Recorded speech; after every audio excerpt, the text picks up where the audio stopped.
연세가 계신 분이 돌아가시는 경우도 있지만 젊어서 이렇게 어떤 뭐 문제가 생겨 돌아가시는 분도 사실은 계세요. 너무 안타깝죠.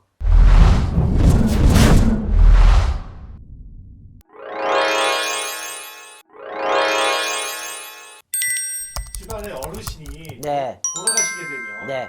여러 가지 유품들이 많이 있어요. 네. 이것을 버려야 될 것과 안 버려야 될 것이 있죠. 네, 당연히 있죠. 예. 중요한 거는 죽음에는 나이가 없다고 연세가 계신 분이 돌아가시는 경우도 있지만 젊어서 이렇게 어떤 뭐 문제가 생겨 돌아가시는 분도 사실은 계세요. 너무 안타깝죠. 첫 번째 가장 좋은 방법은 그 지인이나 가족이 그분들 물건을 손대지 마시고 그냥 유품 처리하는 그 업체 같은 데 있잖아요.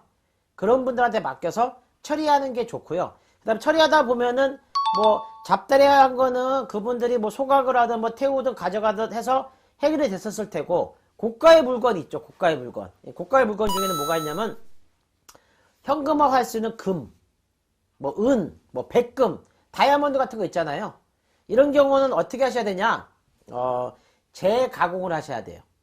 재가공이란 게 뭐냐면 모양을 바꾸든 아니면 녹여서 아니면 다른 모양을 바꾸든 아니면 약간 이렇게 정밀하게 뭐 세팅을 하시든 그렇게 해서 재가공을 하시게 되면은 망자의 그런 기운 자체가 재가공을 했기 때문에 기운 자체가 사라지게 돼요.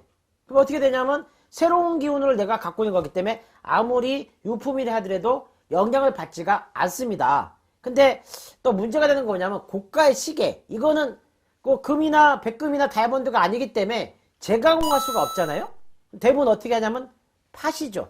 이제 파는 경우가 대부분이신데, 그러면 이제 영향을 받아서 이제 있겠죠. 근데 안 파는 경우가 있어요. 이럴 때는 어떻게 하셔야 되냐면 일종의 유품을 처리하는 방법이죠. 그럼 고가의 시계 같은 경우는 그냥 케이스에 이렇게 보관하셔가지고 깨끗한 곳에 넣어두시는 게 좋고요. 이거를 내가 뭐 남들한테 자랑하기 위해서 차고 다니시는 거는 영향이 없는 사람 같은 경우는 괜찮지만 영향이 있는 사람 같은 경우는 분명히 영향을 받을 수가 있기 때문에 안 차시는 게 좋습니다. 그냥 깨끗하게 보관하시고요.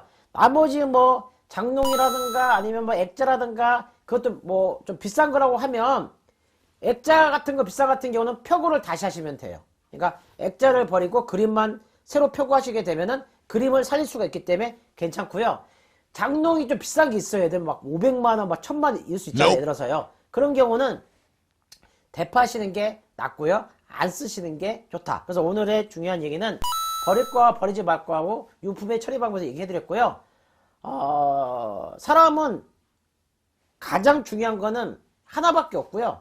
나라는 사람은 하나밖에 없기 때문에 나부터 아끼고 내가 굉장히 소중한 사람을 생각해서 정말 우주에 하나밖에 없는 나를 소중하게 여겨서 잘 사는 게 굉장히 중요한 거겠죠. 벼락담이었습니다.